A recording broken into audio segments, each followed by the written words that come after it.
Dulu tadi openingnya. Kenapa? Langsung loncat kayak Dini Indrayana.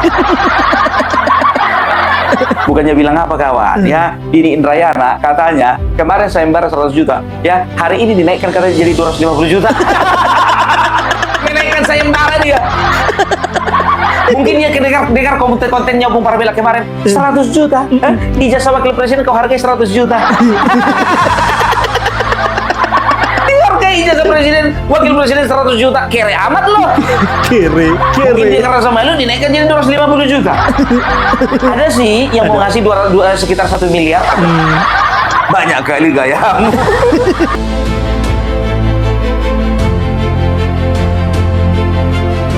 Tahunan MPR kali ini ya tidak ada ubahnya dengan sidang tahunan MPR tahun-tahun sebelumnya. Selalu mengundang presiden dan wakil presiden terdahulu. Nah tahun ini begitu juga, diundang 3 presiden terdahulu, cuma 1 yang datang. Cuma 1 yang datang, biar tahu kalian. Acara diadakan di Jakarta. Mantan presiden kita 2 tinggal di Jakarta, 1 tinggal di Solo. Yang di Jakarta dua-duanya nggak datang, yang di Solo datang. Ini kan aneh ya kan? Yang datang dia lagi. PSI, pria Solo itu, Mr. Jack.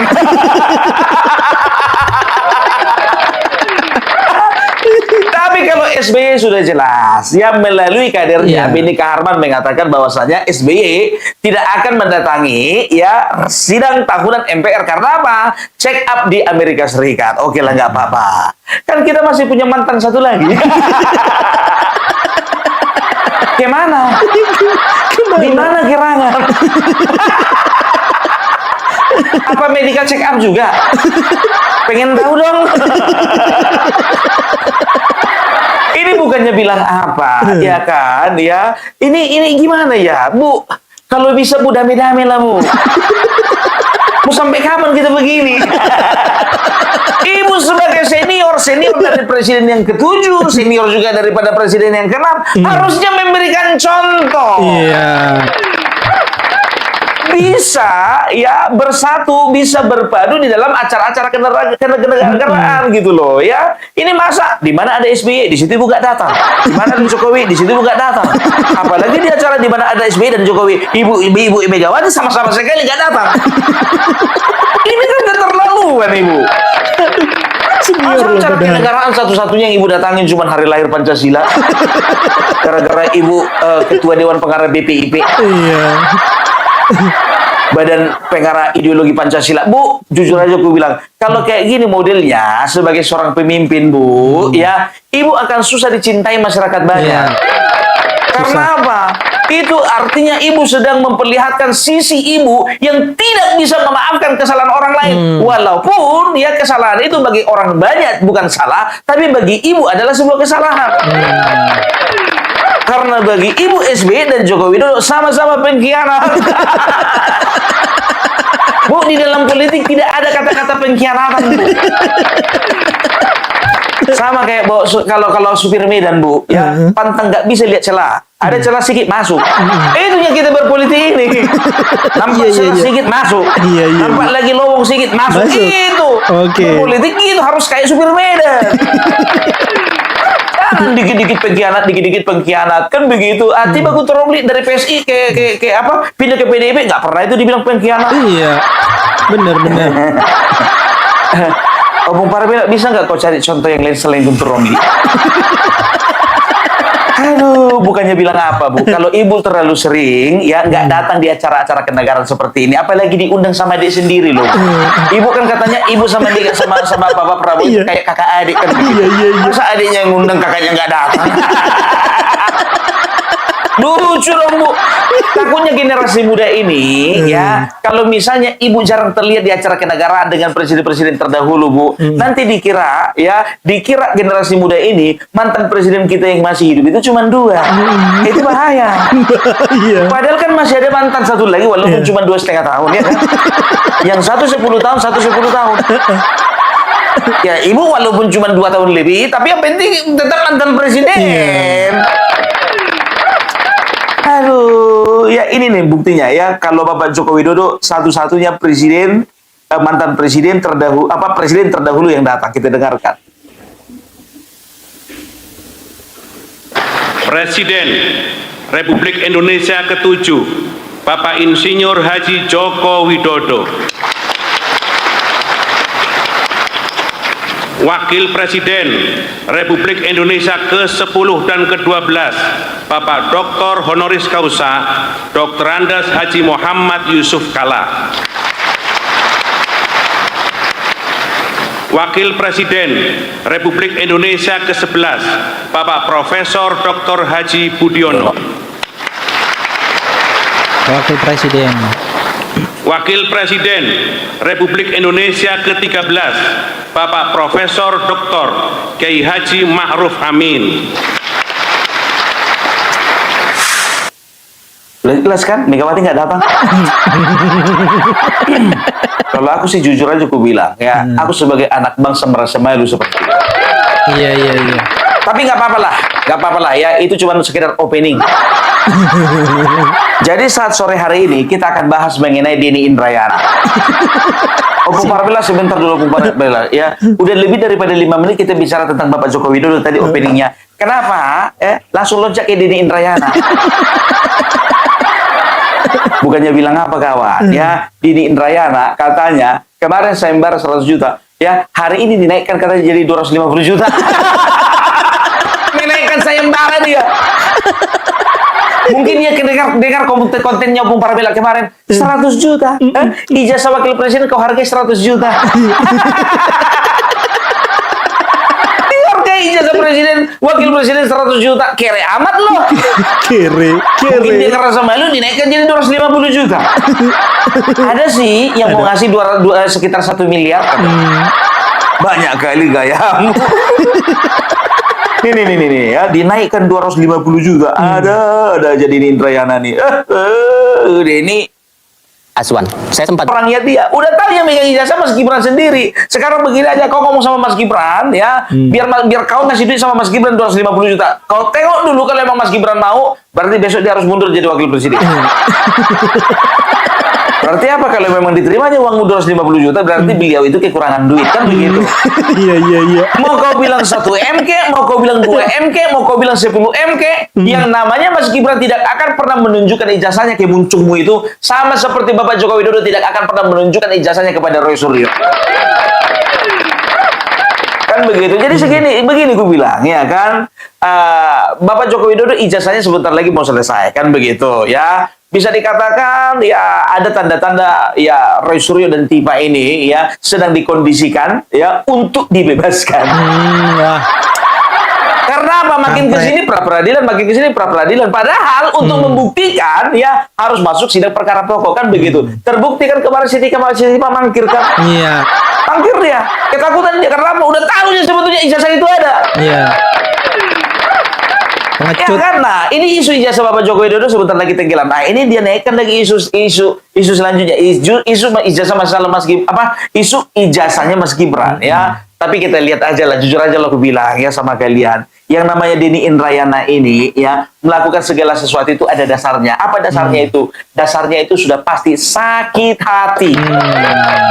Kenapa bilang? Jadi begini ya. Ada beberapa hal yang bikin dia sakit hati. Yang pertama ya, kalau nggak salah tahun 2020 ya, Denny Indrayana ini pernah ya mencalonkan diri menjadi gubernur Kalimantan Selatan, kan begitu. Ternyata kalah.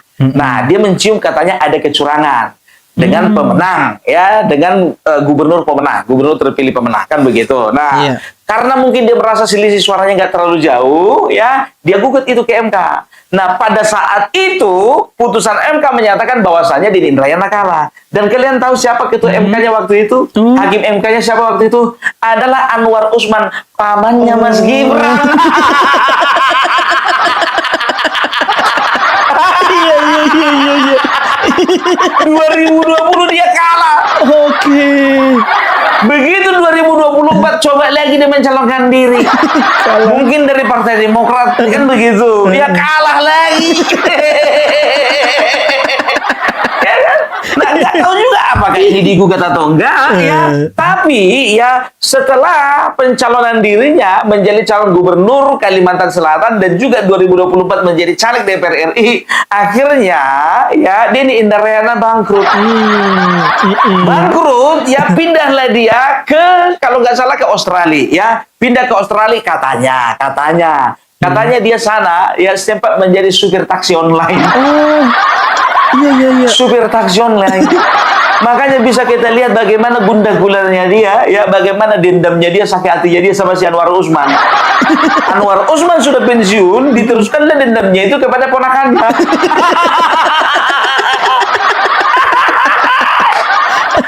Dari mana kau dapat cerita Bupar bilang? Kita dengarkan. Gak percaya kalian terserah.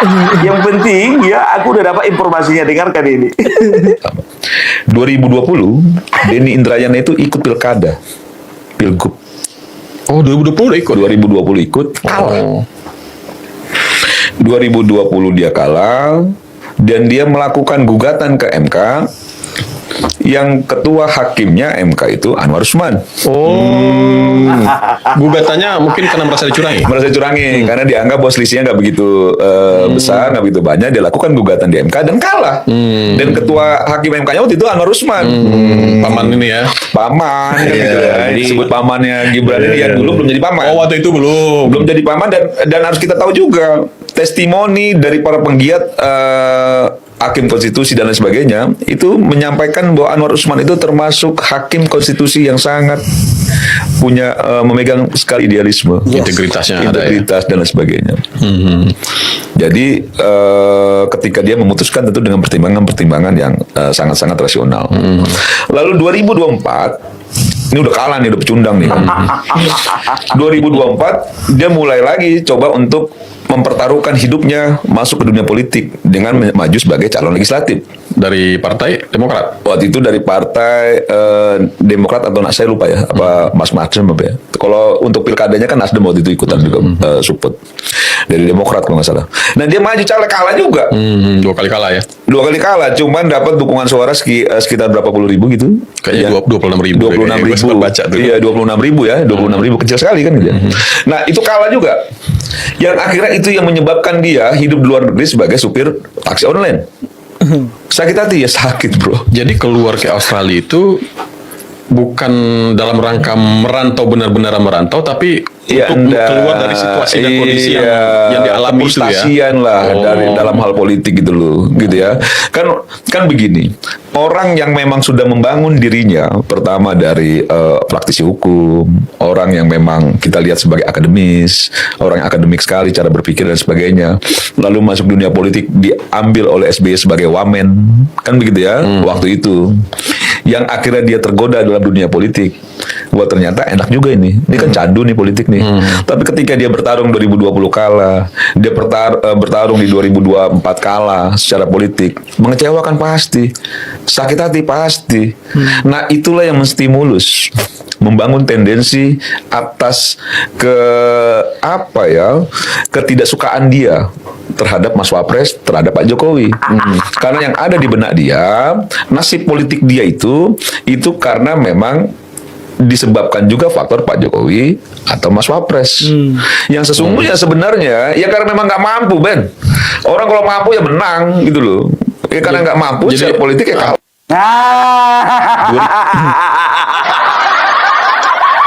Ternyata yang cari gara-gara dengan Bapak Joko Widodo dan juga Mas Wapres ternyata hanya seorang pecundang. Pecundang. Nggak lebih dari kata seorang pecundang gitu loh. Karena apa? 2020 kalah, 2024 juga kalah. Nah takutnya ini ya setelah dia beberapa tahun di negeri orang ya di Australia ya kalah juga nggak dapat kasus dia. Katanya dia katanya dia membangun sebuah law firm ya atau kantor pengacara di sana. Kita nggak tahu berapa orang kliennya dalam 1 tahun. Dia seberat meniti karir di negeri orang, dia mungkin rencananya mau kembali lagi dengan menumpang isu ijazah. Cari makan Kalau dari aku lihat sih situ. seperti itu sih. Kalau aku lihat seperti itu, kayaknya sih, kayaknya. Aduh, Denny Indrayana baru tahu pernah juga mencalonkan diri jadi gubernur. Siapa yang milih itu?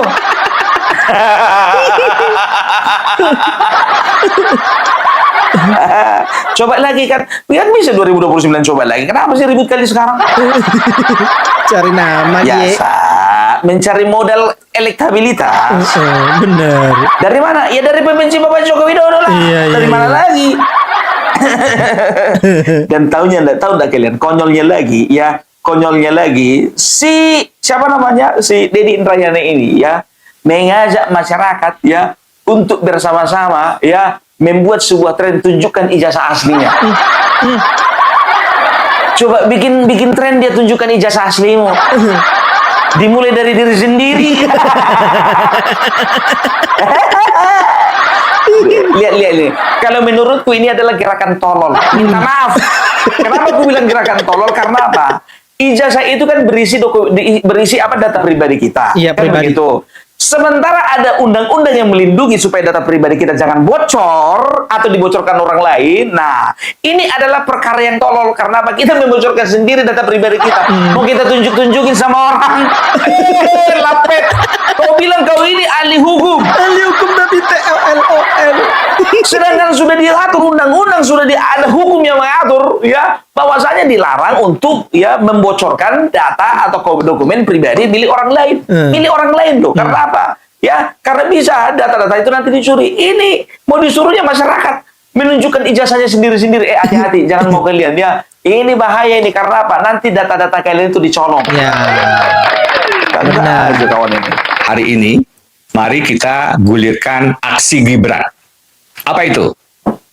Aksi gerakan ijazah berintegritas rakyat. Tunjukkan. Mari tunjukkan ijazah kita masing. Maksa kali apa yang kepanjangan namanya itu? Enggak kan? Maksa kali gitu loh. Picundang. Bukan aku yang bilang ya. Iya. Mardian Sasemar yang bilang tadi. Bilang katanya. Iya. Aku hanya meniru saja. Iya. Masing. Upload di sosial media masing-masing. Tidak sulit, karena ijazah kita asli dan ada. Saya mulai. Ini ijazah SMA saya. Di SMA Negeri Banjarbaru, Kalimantan Selatan. Daerah yang kaya batu bara, yang ironinya hari-hari ini ada pemadaman listrik bergiliran. Saya minta konten ini tolong diteruskan ke dalam laporan Mas Wapres. Nggak mau. Nggak mau. Walaupun dikasih sama Mas Wapres, mau dikasih sama Bapak Prabowo, nggak mau. Yakinlah kalian, nggak akan ada ya, nggak akan ada orang yang meniru hal bolu seperti ini. Ya kan nggak akan ada. Karena apa? Ya, aku curiga nih. Ya, curiga. Nggak ada sebetulnya uangmu untuk membayar sayembara itu. Makanya kau buatlah pengalian isu.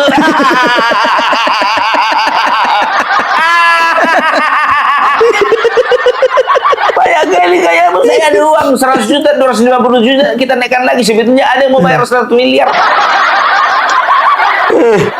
Malu. Assalamualaikum warahmatullahi wabarakatuh. Pagi ini kembali kita mempertajam persoalan tentang keberadaan ijazah SMA atau sederajat dari Mas Wapres. Kenapa? Karena sebenarnya itulah salah satu syarat untuk maju sebagai calon wakil presiden. Kalau tidak ada, lagi-lagi berarti tidak memenuhi syarat dan sebaiknya mundur daripada dimundurkan. Setelah saya mengadvokasi isu ini, pasti banyak bermunculan kelompok buzzer, termul yang tidak akan larinya ke situ kan. Larinya ke situ kan. Larinya ke situ. Buzzer, termul. Jadi sebetulnya ya seperti yang dikatakan oleh Deddy Sitorus ya, ini ngomong sama Denny Indrayana ya, itu ngomong nggak lebih ngomong sama ya, agak ngomong dengan nggak lebih dari sekedar buzzer gitu.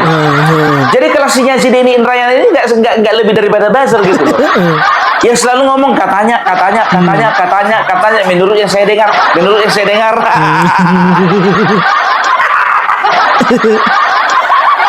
Buzzer teriak buzzer. Kena aja loh. setuju. Argumentasinya, ya begitulah. Itulah risiko mengatakan kebenaran di Republik anti kritik. Republik Anti lebih kritik. gelap. Tetapi saya yakin kita tetap harus terus maju berjuang menyampaikan satu ayat apapun risikonya. Saya sering kutip pernyataan Mas Novel Baswedan, takut tidak Novel. memperpanjang umur, berani tidak memperpendek umur. Ada 3 cara untuk membungkam suara kritis dan suara kebenaran. Oke. Pertama, diberi jabatan menteri, diberi jabatan komisaris, atau duta. Sebentar dulu. Kau dulu wakil menteri kan? Iya.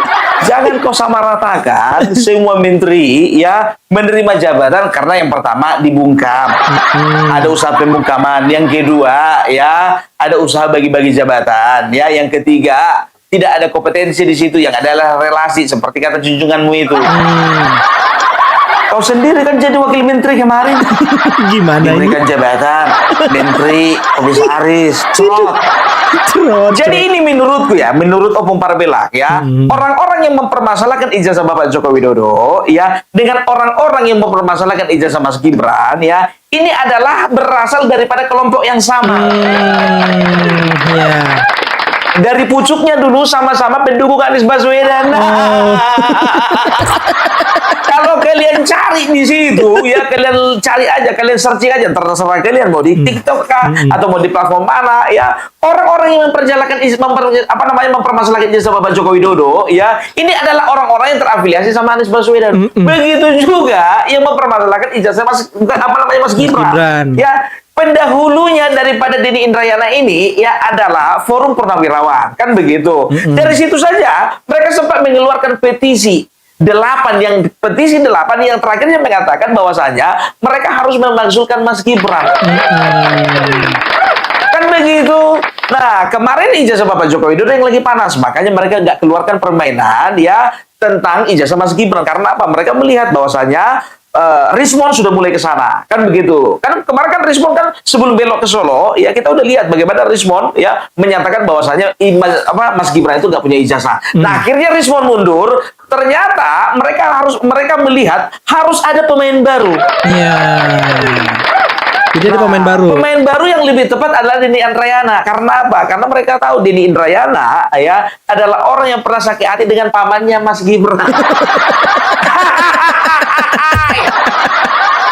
Itu maksudnya dari situ dulu. Dari situ, ya. Begitu, mulailah berselancarlah Denny Indrayana. Tapi perhatikan kalian, yakin kalian sama aku. Ya, nggak nyampe 3 bulan ini. Nggak nyampe 3 bulan Denny Indrayana ini. Karena apa? Denny Indrayana ingat ya, kau masih tersangkut. Statusmu masih tersangka. Tersangka. Ya, ada rahasia yang nggak perlu kusampaikan sama kalian terkait Denny Indrayana ini. Tapi seperti biasanya, ya rahasia-rahasia itu akan kubongkar di kemudian hari ketika sudah melihat titik terangnya itu gitu. Ketika sudah ada sedikit saja titik terang, aku akan bongkar sama kalian. Tapi kalau sekarang jangan dulu. Nggak seru permainan. Iya. Nggak seru permainan itu ya. Pokoknya aku ada rahasia tentang si Denny Indrayana ini. Ngeri, Pak ya.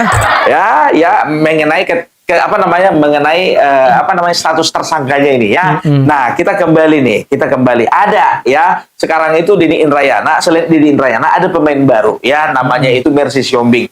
Aku nggak tahu siapa yang mencuci otaknya ini ya.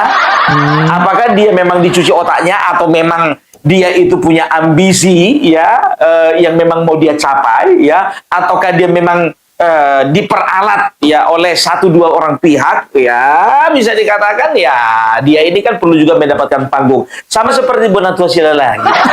Bonatua Silalagi berusaha mencari panggung kan, menunggang permasalahan ini kan. Begitu juga Mercy Siombing ya, akan banyak orang-orang yang akan menggunakan ya permasalahan isu ijazah ini untuk mendongkrak karirnya. Kalian tengok aja Refli Harun ketika dia Refli Harun ketika dia masuk menjadi kuasa hukumnya Siti, Pak. Pernah satu momen aku melihat dia di televisi ya menangani satu kasus yang bukan masalah Siti, Pak. Oh, iya kah? Dapat duit, dapat cuan nih. Kayaknya. Kalau nggak salah lihat. Tapi kayaknya nggak salah lihat sih, kayaknya sih kemarin.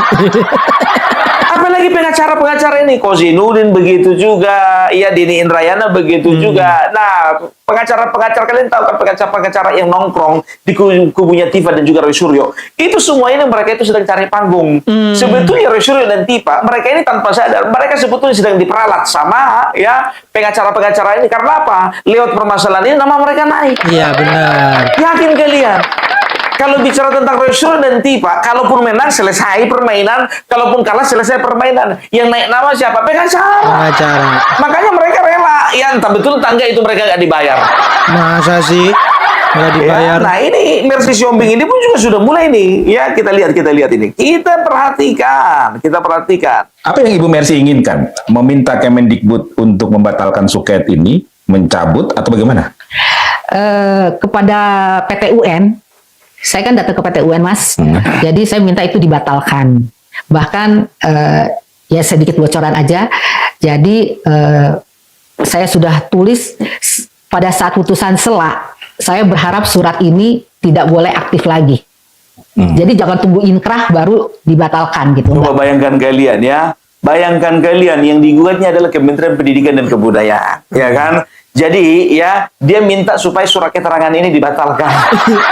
Gimana itu? Bayangkan kalian niat kalian memang betul untuk menumbangkan Mas Wapres ini. Coba lihat ngototnya dia, apa dibilang? Saya maunya. Harusnya ketika kau mempercayakan sesuatu ke pengadilan, entah itu pengadilan perdata, pengadilan pidana, perkara perdata, perkara pidana, ataupun juga pengadilan tata usaha negara, harusnya diputuskan dulu. Ya. Baru dilihat apa langkah ke depan, bukan maunya kau. Maunya jangan nunggu ingkrah, ya dibatalkan dah. Kalau ingkrah baru bisa diputus, setelah diputuskan ingkrah ya dibatalkan atau nggak batal ya, itu bisa dilihat bagaimana langkah selanjutnya. Bagaimana membatalkan kalau belum ingkrah? Pokoknya kalau diputusan sela harus sudah bisa dibatalkan. Ngaco loh. Ya, nah ini ya. Dia mengatakan kemarin ya, aku nggak tahu entah dia bohong atau nggak ingat ya. Ingat ini, dia mengatakan seperti ini ya. Mana mungkin ada surat keterangan ini keluar di tahun 2019, padahal tahun 2019 ya padahal 2018, ingat. Padahal 2018 namanya surat keterangan itu harus digital nggak analog. Nah, kalau 2018 harus digital, kenapa 2019 keluar surat keterangan analog? Kita dengarkan, kita lihat ini ya. Apa yang paling menggelisahkan dari seorang Ibu Mercy Sihombing terhadap suket yang dikeluarkan oleh Kemendikbud atas nama Gibran Rakabuming Raka yang dikeluarkan tahun 2019 ya, Ibu? Betul, 2019. Jadi dengan surat keterangan ini aja yang isinya adalah dinilai memiliki pengetahuan, itu aja udah menimbulkan tanda tanya buat saya. Nah, karena itu saya menyurati Kementerian, Mas, pada tanggal 11 Februari 2026. Saya sebagai lembaga pendidikan saya bertanya gitu. Jadi saya bukan menghakimi ya, apalagi merasa oh gini, enggak. Saya datang, saya menulis surat gitu. Ini kenapa suratnya bisa begini gitu loh. Karena bukan mustahil ya di Indonesia ya. Kalau satu surat ini bisa, berarti anak lain juga semestinya punya kesempatan juga gitu loh. Artinya kalau ada yang dapat jalan A, kenapa yang lain nggak bisa gitu kan. Akhirnya saya menyurati ke kementerian. Saya tanya, ini latar belakangnya apa, terus panitianya bagaimana menentukan gitu. Dan sebagai informasi, sebetulnya sejak 2018 semua surat penyetaraan, ini kan termasuk surat penyetaraan ya, karena isinya menyetarakan kan, itu harusnya digital, Mas, bukan analog seperti ini. Oke. Kita lihat buktinya. Opung Parabelak tidak akan pernah mempercayai sesuatu kalau Opung Parabelak belum cari buktinya. Iya. Ya, aku akan tunjukkan kalian ya bahwasanya suket itu harus digital bukan 2018 ya, tapi 2019. Kalian perhatikan ini. Iya. Dengar ya, surat keterangan atau suket penyetaraan ijazah SMA sederajat dari luar negeri atau sistem pendidikan non nasional wajib diproses secara penuh melalui sistem digital sejak tahun 2019. Ibu berbohong mengatakan 2018. Bohong. Gitu ya. Berarti surat keterangan Mas Gibran itu ya secara legalitas ya ternyata sah. Ya pernyataan ibu yang nggak sah. Ibu bilang 2018 harus digital, ternyata data mengatakan bahwasanya 2018 masih bisa analog ya sampai 2019. 2019 itu dimulai digital.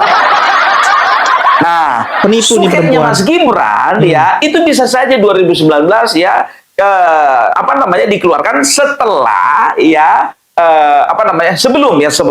sebelum peraturan mengenai suket secara digital itu dikeluarkan. Katakanlah misalnya suketnya Mas Gibran yang anak lo itu keluar bulan 6, ya kan begitu. Nah, Iya. peraturan suket harus digital itu katakanlah bulan 7. Iya. Ya, tetap sah suket yang dipegang Mas Gibran. Gitu loh, jangan mengada-ada lah. Ini pembohong ya. Aduh, bikin malu ibu ini. Kebohongannya aja baru di awal, baru opening udah kelihatan. Ya, nah kita akan lihat deh, ya kita lihat ini, ya surat keterangan penyataan Mas Gibran. Aku bilang sama kalian, nah ini dia surat keterangan penyataan ijazah milik Mas Gibran Raka Buming Raka diterbitkan pada tahun 2019 tertanggal 6 Agustus 2019 dengan nomor 9149 ya garing sekian 2019 oleh Kementerian Pendidikan dan Kebudayaan. Dokumen tersebut menyatakan bahwa pendidikan grade 12 yang diselesaikan di UTS Sydney Australia setara dengan tamatan SMA sekolah tamatan sekolah menengah kejuruan peminatan akuntansi dan keuangan Indonesia. Itu setelah 6 Agustus mungkin saja keluar peraturan yang menyatakan bahwa saya suket tidak bisa lagi analog tapi digital. Jangan kau bilang 2018. Nggak semua orang bisa dibodoh-bodohi, Bu. Bu, minta maaf, Bu, minta maaf, bukan mau nyombong, Bu. Bukan cuma ibu saja yang punya lembaga pendidikan. Opung Parabela begini-begini tampilannya. Opung Parabela juga punya lembaga pendidikan. Keren. Aku minta maaf ya, aku bongkar sedikit sama kalian. Keren. Minta maaf, makanya kadang-kadang ya kalau Opung Parabela lagi komen ya, kadang-kadang kalau dikomentari murid-muridku atau orang tua muridku rada malu juga. Ternyata ya.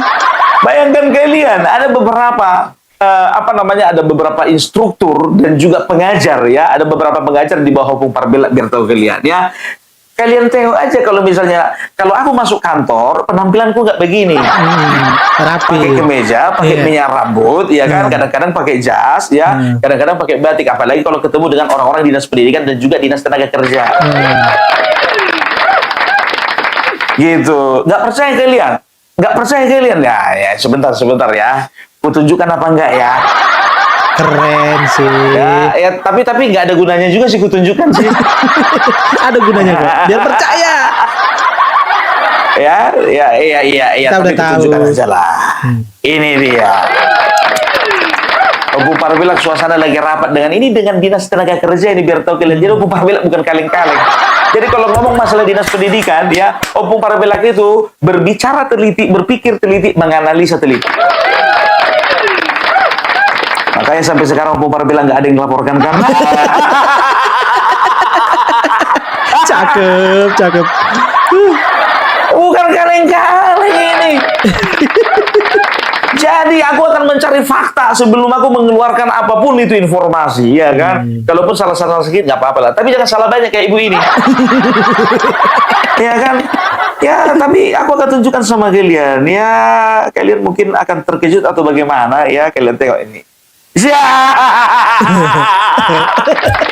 Ya, kalian tengok dulu ini.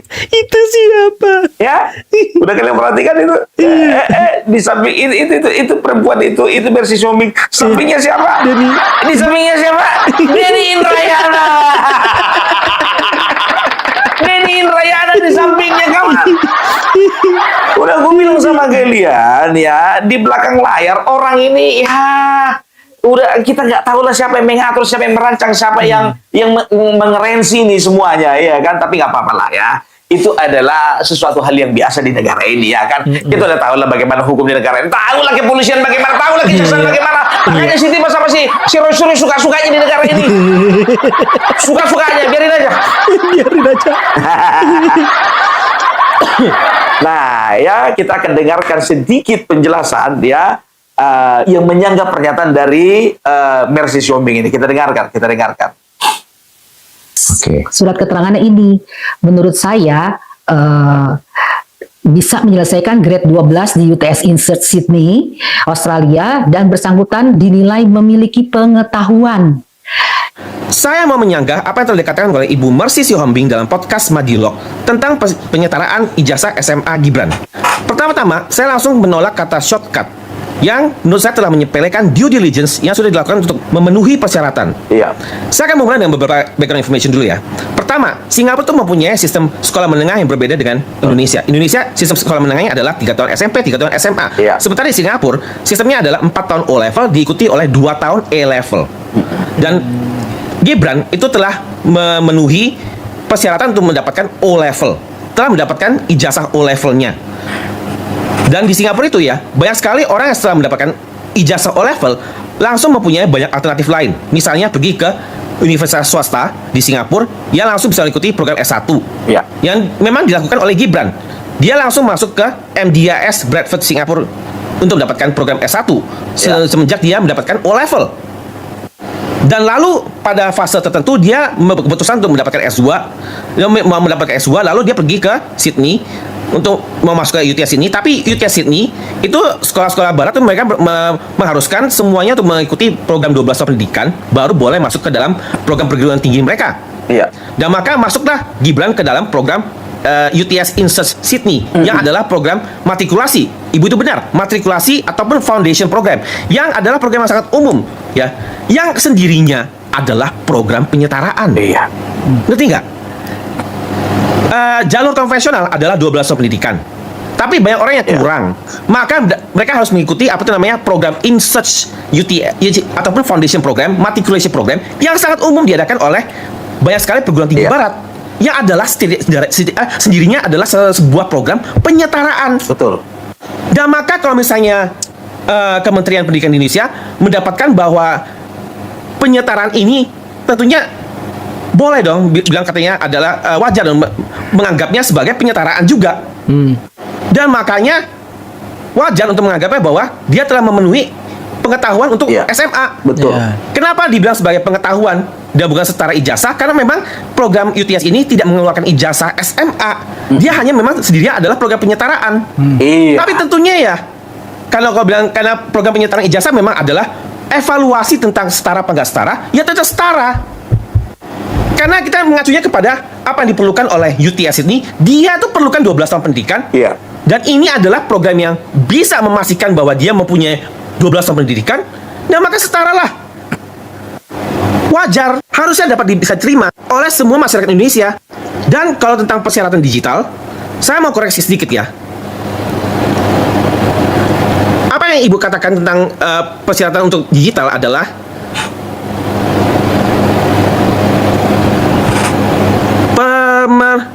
Pemerristek Dikti nomor 59 tahun 2017 ya. Tetapi ini tidak berlaku untuk ijazah SMA. Ini hanya berlaku untuk ijazah perguruan tinggi. Seperti yang dikatakan dalam pasal 1 dari Permenristek Dikti nomor 59 tahun 2017. Pasal 1, penyetaraan ijazah adalah proses pengakuan atas kualifikasi ijazah yang diperoleh dari perguruan tinggi luar negeri dengan kualifikasi ijazah pendidikan tinggi di Indonesia. Jadi ini tidak berlaku untuk ijazah SMA. Kalau misalnya apa yang dilakukan oleh Gibran adalah penyetaraan ijazah SMA tahun 2019, dan maka yang berlaku adalah Permendikbud nomor 29 tahun 2014 yang tidak mengharuskan digital. Iya. Di sini gak ada apapun yang bersifat shortcut. Semua due diligence telah dilakukan. Memang semua negara mempunyai sistem berbeda-beda dan lalu dianggap setara apa enggak setara dalam bentuk dari proses evaluasi pun yang tentunya enggak rigid atau enggak kaku. Kalau misalnya dipermasalahkan adalah durasi waktu pendidikan, saya mau soroti sesuatu yang adalah peraturan di Indonesia, yaitu paket C.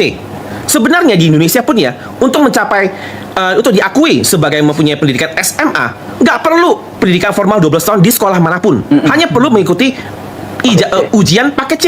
Iya. Benar. Dimana kalau misalnya saya 16 tahun, sayanya nggak sampai 12 tahun, nggak seperti kayak anak-anak SMA yang sudah 17 tahun pun ya, saya masih 15 tahun misalnya gitu kan, saya mengikuti program ujian paket C, saya bisa mendapatkan apa yang dianggap sebagai setara dengan pendidikan SMA. Betul. Jadi memang banyak sekali jalur-jalur yang mencapai Roma. Gak perlu terlalu kaku tentang hal ini. Ini bukan shortcut, jangan menyepelekan. Betul. Persyaratan semua telah dipenuhi dan bahkan kalau misalnya dibilang tentang pendidikan terakhir Gibran adalah S1 formalnya, resminya, bukan SMA. Sebenarnya tentang SMA ini kalau misalnya mau dipermasalahkan, menurut saya hanyalah mencari-cari celah. Uang dia itu sebenarnya kan pendidikan terakhirnya adalah S1. Iya. Banyak juga yang di Harvard umur 16 tahun.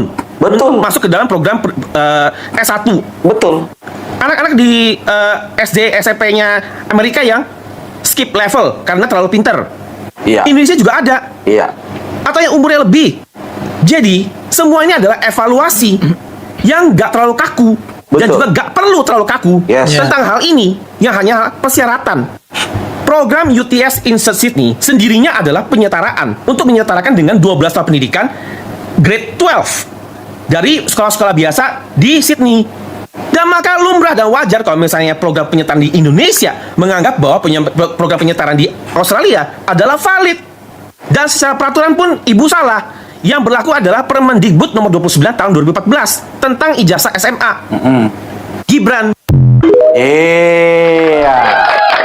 Jadi malah lebih spesifik lagi dia mengatakan bahwasanya kalau bicara tentang peraturan analog dan digital ya, peraturan analog ya, apa namanya digital, harus digital itu 2019 dan itu pun ya untuk perguruan tinggi bukan untuk SMA. Kalau SMA tidak diatur mau monolog mau digital kan begitu ya. Jadi nggak perlu Opung Parbela yang menjawab ya, karena Opung Parbela nggak pernah kuliah di Singapura. Jadi cukup Koko ini aja yang menjawab ya. Jadi kita udah lihat ya bagaimana mereka berusaha untuk apa namanya mencari celah ya, sama seperti Rismond begitu mentok belok dia ke Solo. Kita tunggu aja ibunya kapan belok ke Solo. Iya. Terus bagaimana? Terus gimana rupanya? Ya kan? Ya. Ya, jadi itu dulu Opung Parbela, sampai ketemu lagi. Salam NKRI harga mati.